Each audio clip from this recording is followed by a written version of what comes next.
Life is complex. So is our mental health. It cannot be understood by diagnosis alone. Our philosophy is treat the person, not the mental illness. Hello, everyone, and welcome to another episode of Humanizing Mental Health. I'm Trent Akers. And I'm Jeremy Alcorn. And I'm Amy Alcorn. Yeah. Well, for our listeners out there that may or may not be aware, because you're now looking at me, I'm a person in a wheelchair, and one of the things that I know that you, Amy and Jeremy, are aware of is that I have to hire caregivers as part of my daily life.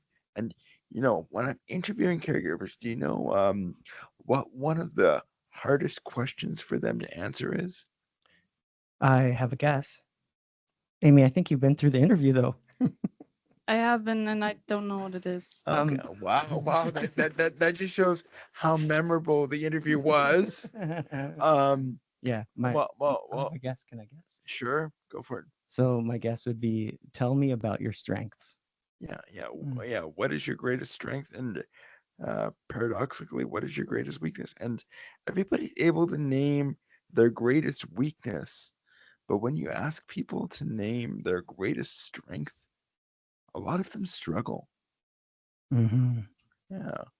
Yeah, and it is a common theme. The number of times that I have given someone just a genuine compliment, like often for me, when I think something positive about somebody, I really try to make a point of telling them.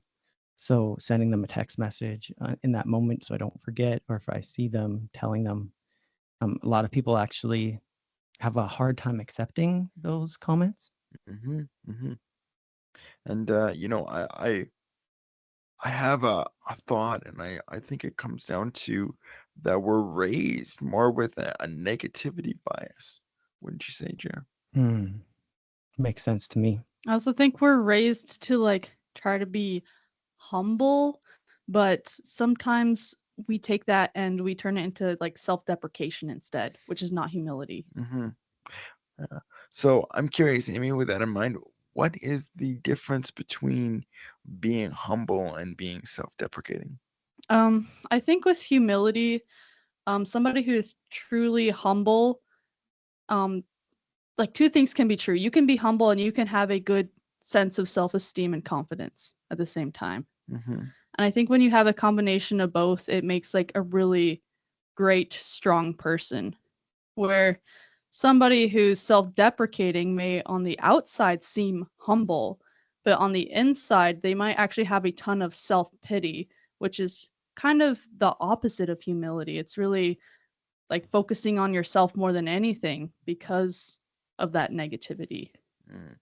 And I think you raised a really good point there where like it's almost like that turns in on itself, and it can really eat away at a person's sense of self and sense of self-confidence, and really their mental health, which I think is part of the reason why, as mental health professionals or even just social workers in general, a lot of us use a strengths perspective with our clients.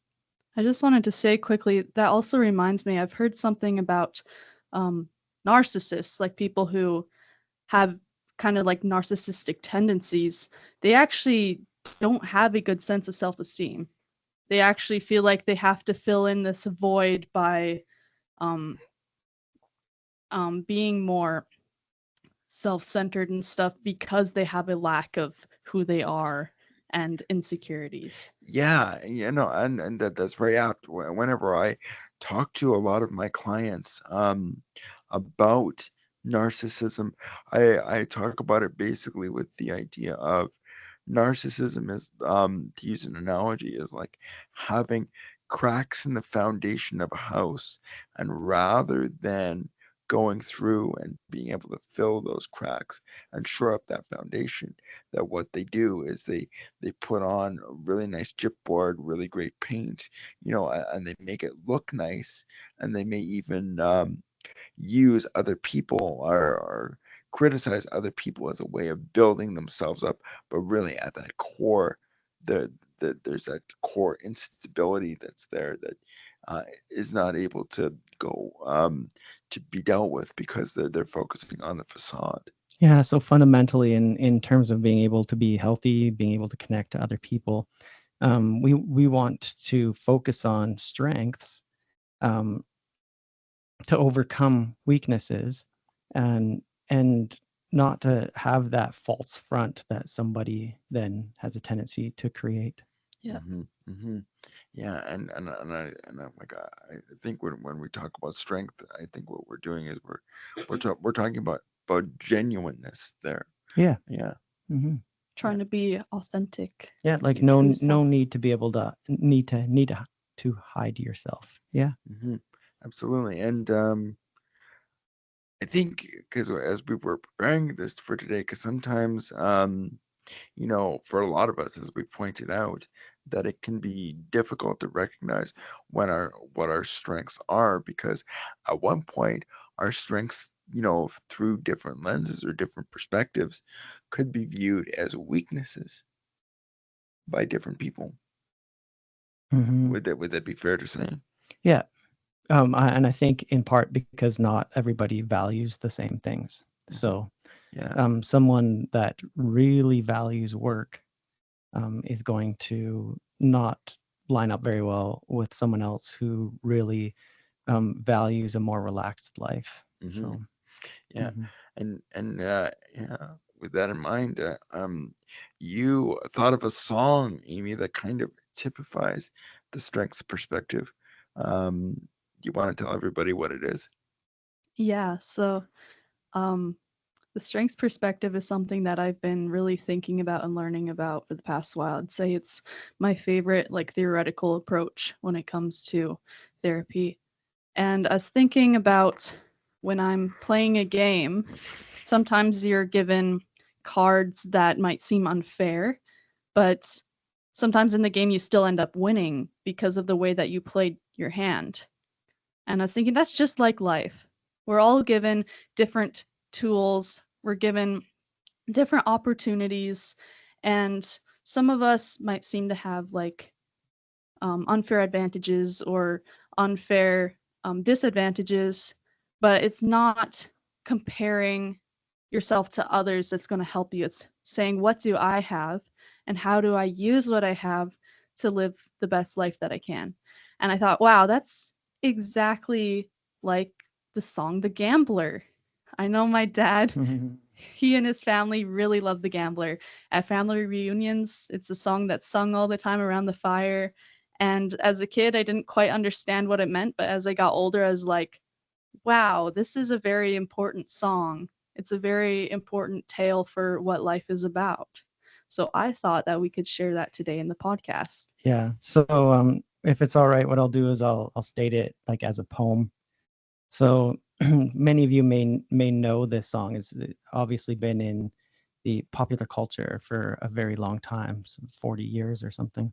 Um, but I'll listen to the lyrics because I think a lot of times people don't really catch what the meaning is of things. So it goes, on a warm summer's evening, on a train bound for nowhere, I met up with the gambler. We were both too tired to sleep. So we took turns staring at the window at the darkness till boredom overtook us and he began to speak. He said, "Son, I've made a life out of reading people's faces and knowing what the cards were by the way they held their eyes. So, if you don't mind me saying, I can see you're out of aces. For a taste of your whiskey, I'll give you some advice." So, I handed him my bottle, and he drank down my last swallow.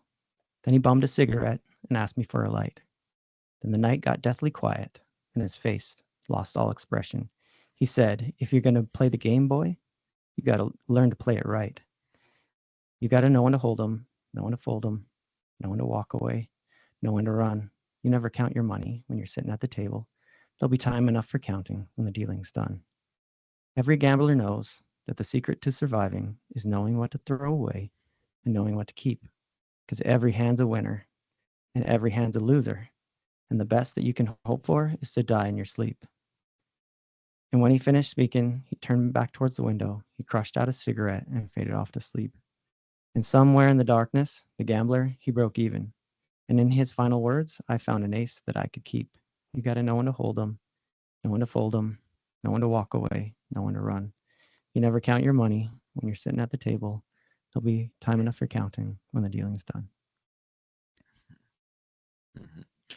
You know, when I heard that, I couldn't help but think of the possibility of bluffing about what and that old idea of you got to fake it till you make it, Mm-hmm. and and just because I don't know. Do you remember the card game that you and I played? I think it was a long time ago. Cool. Cool. Yeah, Yeah. yeah, yeah. And I just thought about that. Whereas, and it's all about the confidence that you project in yourself, like whether or not people will see that and are they going to call it on you or are they not? Mm-hmm. And I mean, if you play it right, you may have those cards, but you may eventually get them down the road. Mm-hmm. But sometimes in life, we play our cards wrong. And I don't think we should beat ourselves up when we do so because everybody makes mistakes. Hmm. Mm. And we learn from that. We You learn. you learn from successes. You also learn from when things don't go right. I feel like I learn better when I have failures. Yeah. Well, okay, but if we're going to be talking about the strengths perspective, let's is there a strengths way to reframe failures? A failure is just a lesson. And opportunity to learn. Mm-hmm. And I think that that's an important point is that we are brought into this game of life, but we're not given the manual. Sure, we're socialized and we're brought up in it, but there's not explicit rules that are stated, or even if they are, I think they're constantly changed. Yeah. How is it that the gambler learned his lesson? How did he come to know when to hold them, when to fold them? How did he come to to understand that it's not the cards that you're played, but the way that you play them? There's only one way that you gain that. Well, I guess two. One is through mentorship, someone Hmm. teaching you. The other is through experience. Yeah. But even with mentorship and even with experience, you have to choose to take it in. Yeah, there is a sense of attitude that is about more about curiosity and less about judgment. Right. Or I also think what it goes back to what Amy said at the top of the episode, it goes back to humility Mm-hmm. because I think that um, anyone, despite age or experience, can always have knowledge to share if you're willing to listen. There's actually a book that's in my Audible queue um, that I might actually purchase today. I was thinking about it. It's an older book and it's called The Philosophy of Babies. What we can learn from like children that are just born. Yeah, because they have a fundamental curiosity of the world about them, for Hmm. sure. Hmm. Yeah, that's very true. The biggest thing that jumped out of me in the song is a statement when he says every hand's a winner and every hand's a loser. Um, Recognizing that there's a lot of circumstances that we can't do things about, and on a big level, society level, it means that we need to challenge some ways in which things are not equitable. On an individual level, we can't wait for the world to change for us to have a good life. That's something that we look at. What do we have, and how do we work with what we have to build the best life that we can? Hmm. Hmm. Yeah. And and as you say that, it also makes me think of the fact that you could have a great hand and you could, you know, basically not trust in yourself and give up too soon. Yeah, one of the things the song says is somewhere in the distance, the gambler he broke even, which is to say that that person lost a lot of games through their life. Well, and like what does it mean to win and to win at the game of life? I Hmm. mean, okay, if we actually look at winning the game, like thinking about games in the game of life, um, and I think that that almost extrapolates out to society.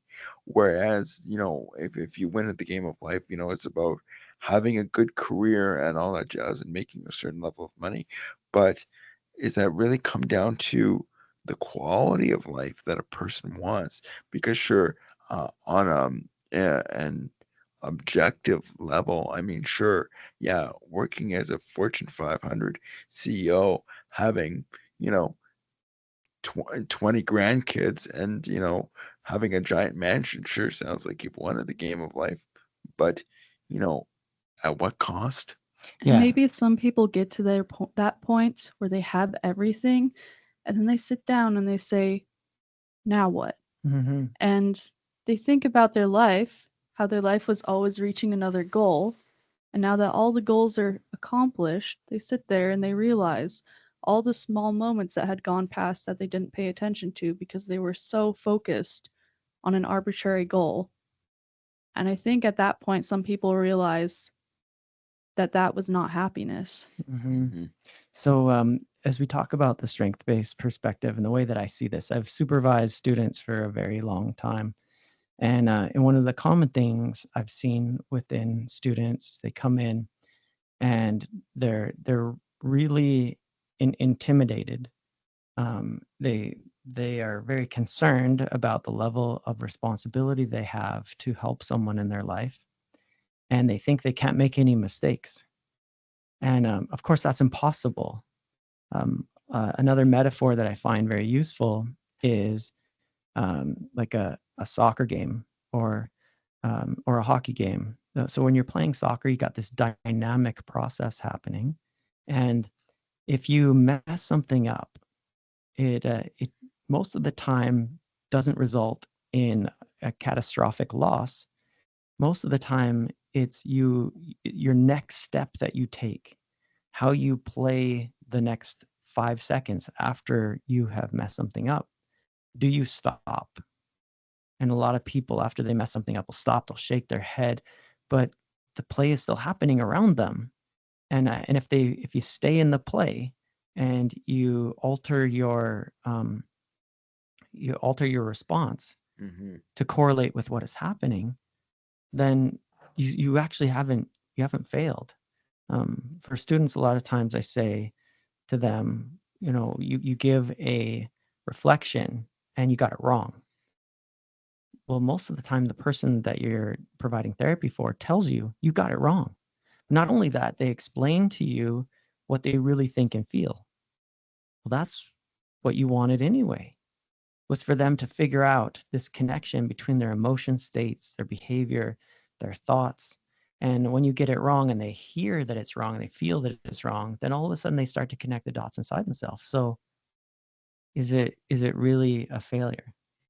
No, and yeah, and I I think that that brings up a really important point that really the therapist isn't the agent of change. It's the client themselves that is the agent of change. Yeah, you Yeah, just that's had what strengths-based perspective is all about yeah. in therapy, Mhm. is giving power to the client. It's not, "Oh, I'm the therapist. I'm going to help you." It's you're the you're the person who has all the power to be able to change yourself. I'm just here to help you realize that power. And unlock it. Yeah, Yeah. you can't see it. Like you got a blind spot, and everybody's got blind spots. So then it's a matter of how do we shine a light and help you to see the part that you don't understand. Hmm. Hmm. Absolutely. And I was going to say, like, I think that, and I think that this is really important for both clinicians to remember and clients to recognize is that even though, you know, the idea that, or as you've talked about in the past, that the statistical likelihood of the number of sessions that people see is one. I find on average, that they say that it's about anywhere between, or somewhere I read it's like 4 to 6 sessions it really takes for a clinician to really get to know somebody, to really understand. If we're going back to strengths, like where their strengths are, how you implement them, and then really learning to utilize those in your life in a different way. Because if you've been around for 20, 25 years, okay, yeah, you can now recognize what those strengths are, but you haven't used them in that way in 25 years. So it's like learning how to recognize all the tools in your kitchen and then how to reuse them so that you can make those wonderful meals and feed yourself. Yeah, fascinating as you describe that. I What jumps into my mind is that there's been a philosophical underpinning that I'm not sure people have been really overt in their understanding. I think a lot of people just take it as normal, as the truth, as this is the way things need to be. And that is um, that adversion is what teaches children to become better and to grow and to learn. So we have had this punishment model that we've had ever since B.F. Skinner taught a pigeon how to peck a button. And what are we actually teaching our children? Is we're teaching them how to treat themselves. They will treat themselves the way that we treat them. Mm-hmm. And so then we're actually working against something. We haven't had a model within families that has come from a place of strength. Yeah, yeah. And like it comes down to the core sense of self, or I would almost say legacy burdens, because coming at it from an internal family systems perspective, like when you learn about the inner critic, which I know I've talked on the show several times, a lot of people, when you go back and you peel back that inner critic, do you know who usually the voice of that inner critic is? It's usually a family member, a parent, a significant other, because they internalize that. And then that's the voice that judges them. Mm-hmm. If I could say something, there's one part of the song that I think is a little bit different than life. And it's the fact that in the song it's about poker, right? And in poker, you're on your own, you're against everybody else. Mm, good point. And in life, from the perspective that you're talking about, growing up and having punishment and really coming from a deficit model, we're learning that we're on our own. We're learning that life is a competition. It's against everybody else. And I think this could not be further from the truth. We as humans are social creatures and we depend on each other in order to get our physical needs met, our emotional needs, our mental needs, all our needs. We have to have people who are close to us that we can trust, that we can ask questions, that we can be our true selves and be allowed to make mistakes around. And playing a collaborative game actually can feel a lot like very fulfilling because then it's not always about you. It's about the love and support you can give to those you love and the support that they can give back to you. Mm-hmm. It feels very unifying. Yeah, for sure. Like one of the things that actually does line up with what you're saying in the song is that Kenny Rogers there towards the end, he says, and in his final words, I found an ace that I could keep. That is to say, I wasn't figuring out my whole life on my own. This person that I met on the train recognized I was having problems in my life, and He they didn't gave have any me aces at the beginning. and they gave me advice that would help me to move forward in my life. We all need each other. Mm-hmm. Yeah, so I think a part of strengths perspective isn't just being like, what strengths do you have and how can you do it all by yourself? It's saying, not only what strengths do you have, but what tools do you have? And maybe that sounds weird calling your community and your support network tools because Yeah, I didn't know. Wait, I did always you just say, call me a tool?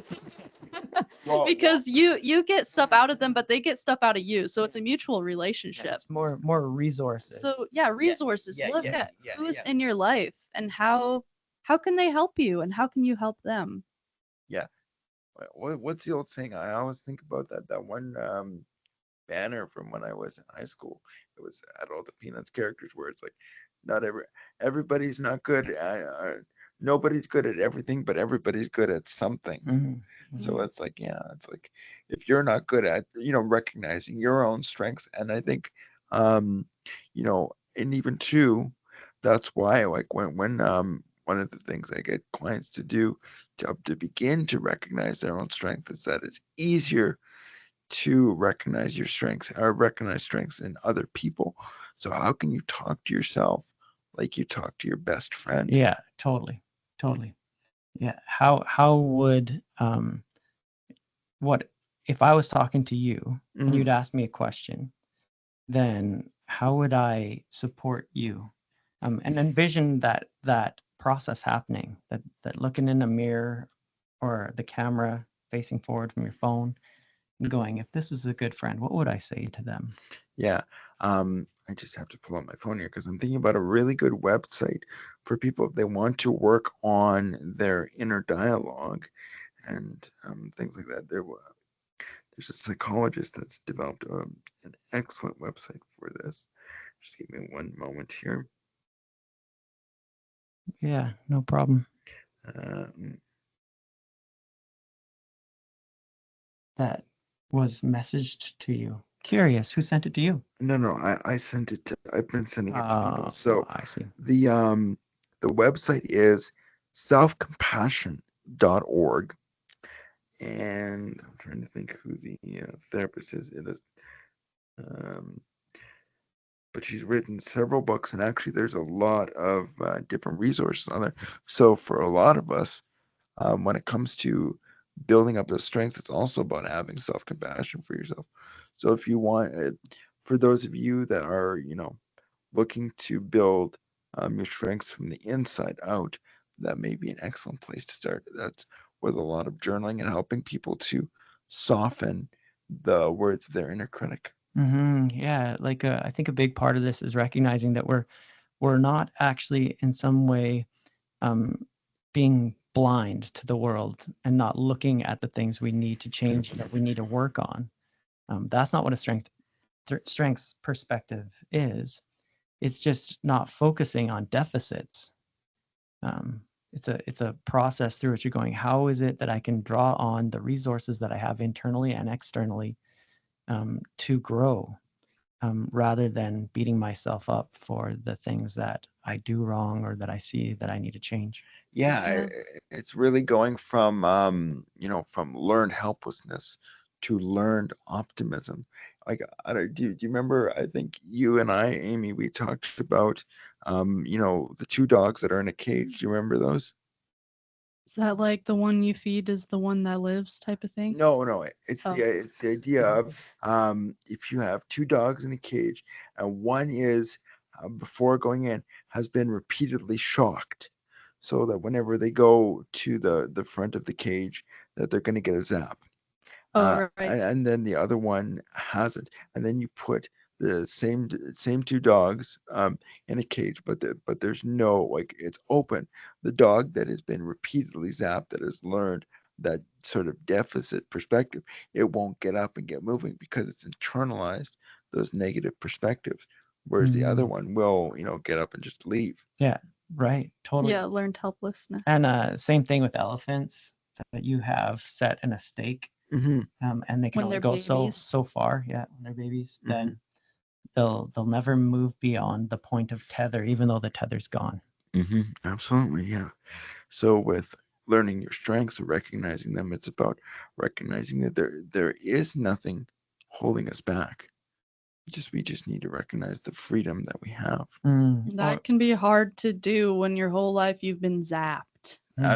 Absolutely. yeah, which is basically the process of punishment that we have for children is they've been zapped over and Yeah. over and over again. Yeah.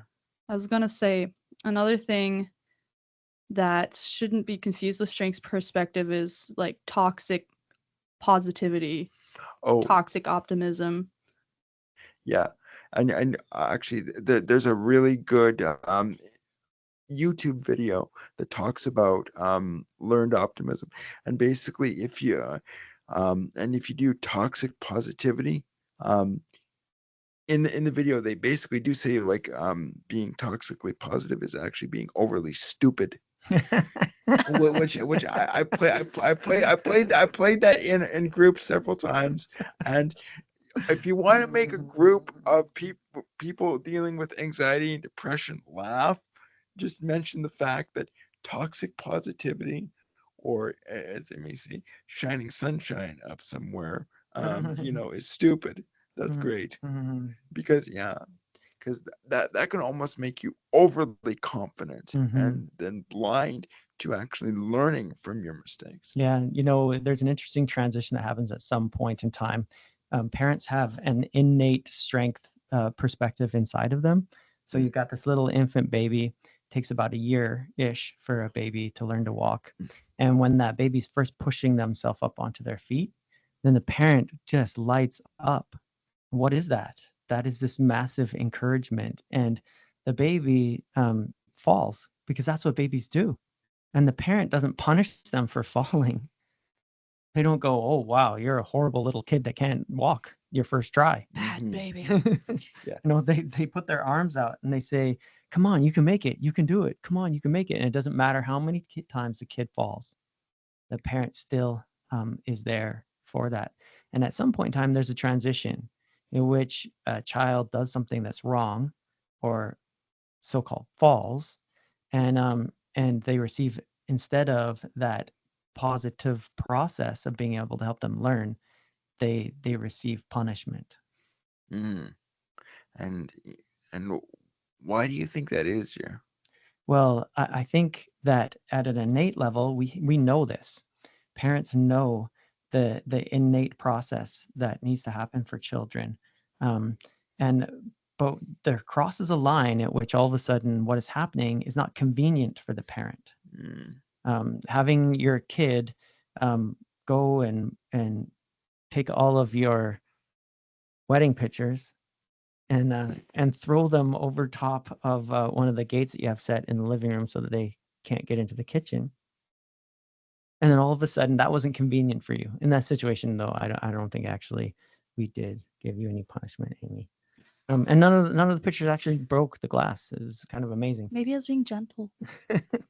Okay, yeah, I could really tell you were sharing an actual story there, but right there, Jer, I think um, that's when, again, going back to things that we've talked about before, that's where it's really good for the parent to go for the U-turn inside of themselves and go, hey, hang on, before I punish this little human, what's going on inside of me right now? Am I frustrated? Am I upset? Do I need to take a moment and take a step back? Yeah, totally. For sure. And I think this is where the whole philosophy of B.F. Skinner behaviorism is pervasive in our society, and it is not a strength-based position. You know, so I almost wonder there too. Do parents punish children out of fear? Because I would wonder, as a way to try and keep them safe. Yeah, for sure. I think it is the tool that we know.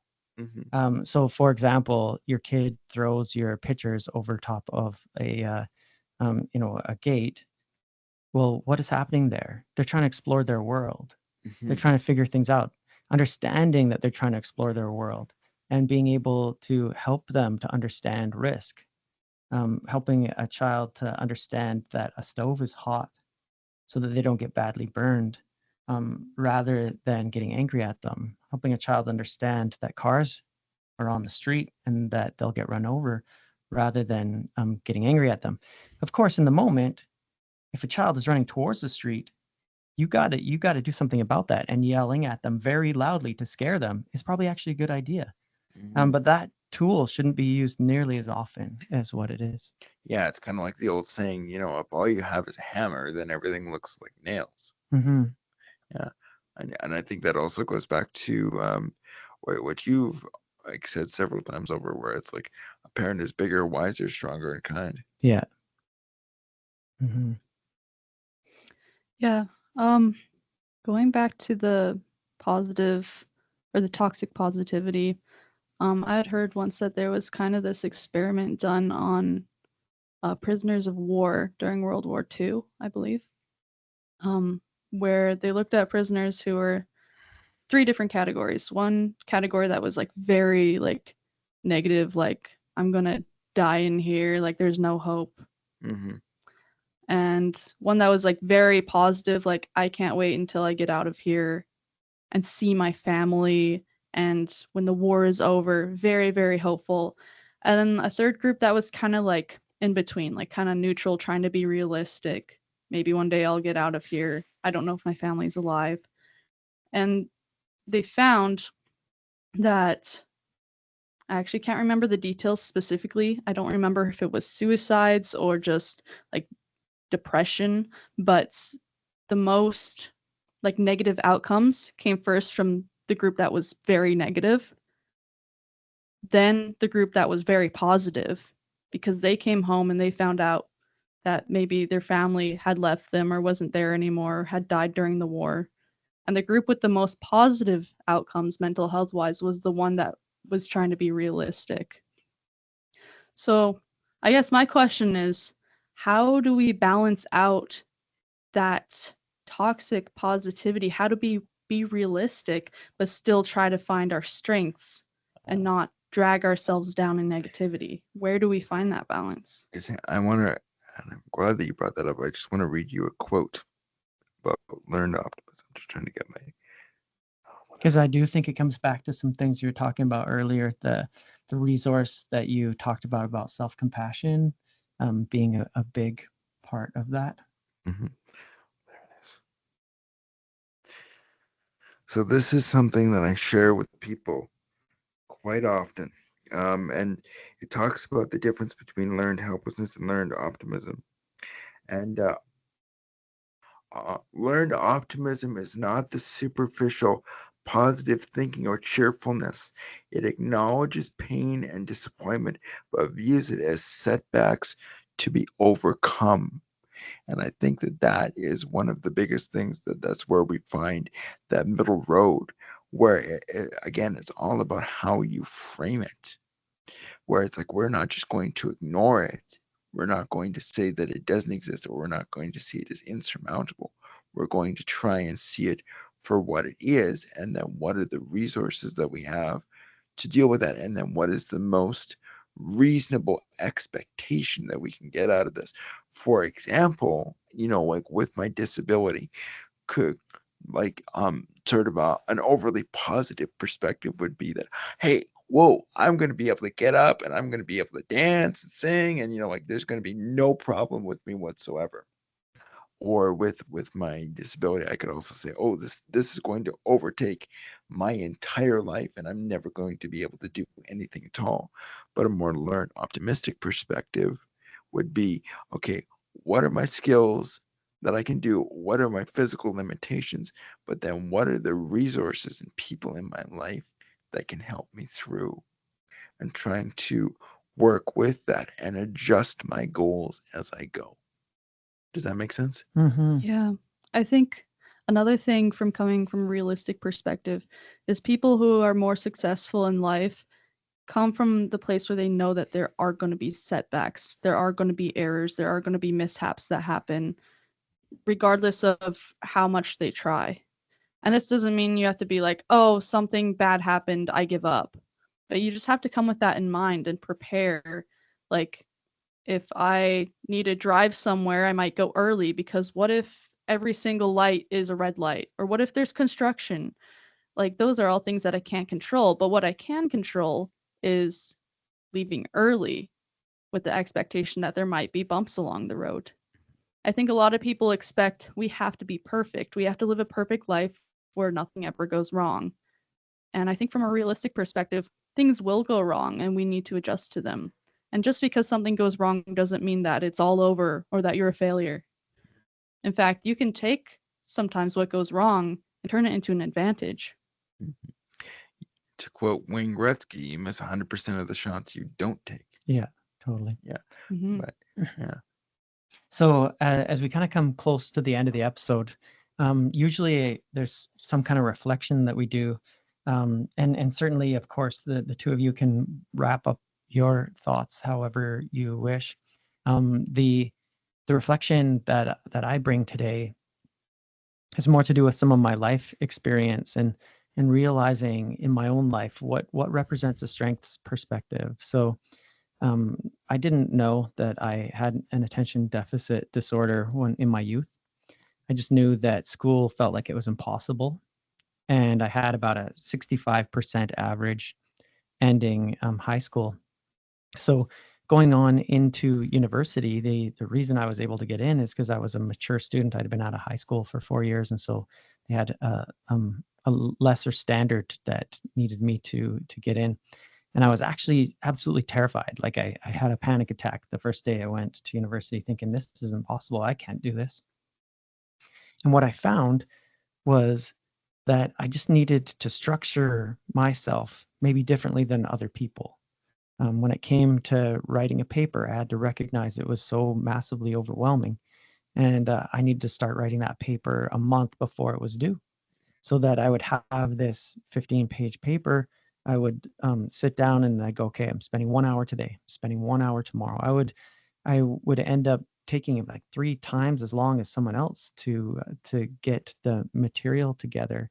But it was about working with who I am and what I have.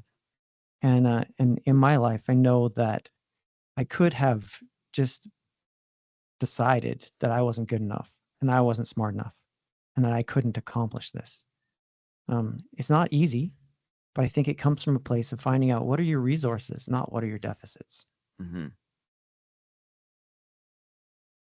Definitely. Yeah.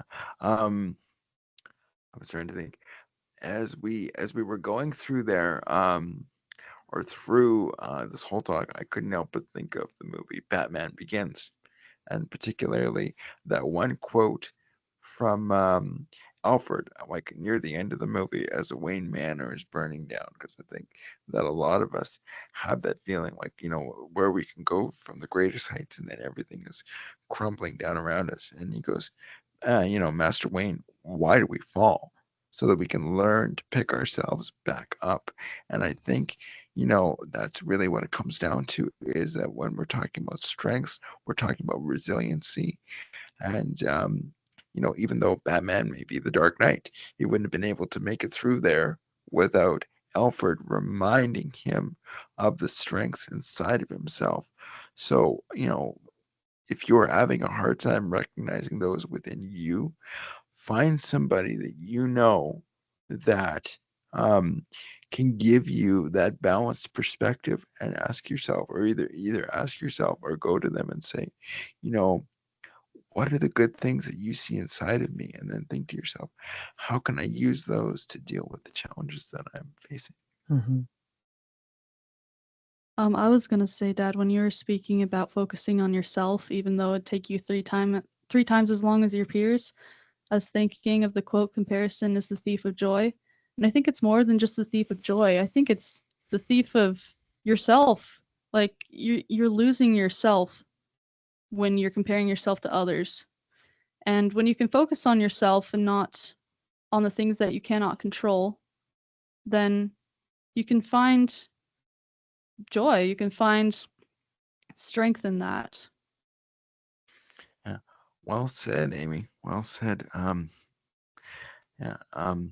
I could go on longer, but I know we don't want to, because I'm feeling like I want to go into mindfulness. But okay, wait. We No, should do a podcast on mindfulness. we should do a podcast on mindfulness. But on that note, I'm Trent Nakers. I'm Amy Alcorn. And I'm Jeremy Alcorn. See you next time. Thank you for joining us today. We hope that this message has been as meaningful to you as it has been to us. If you're looking for help, you can find us on Facebook at Humanizing Mental Health.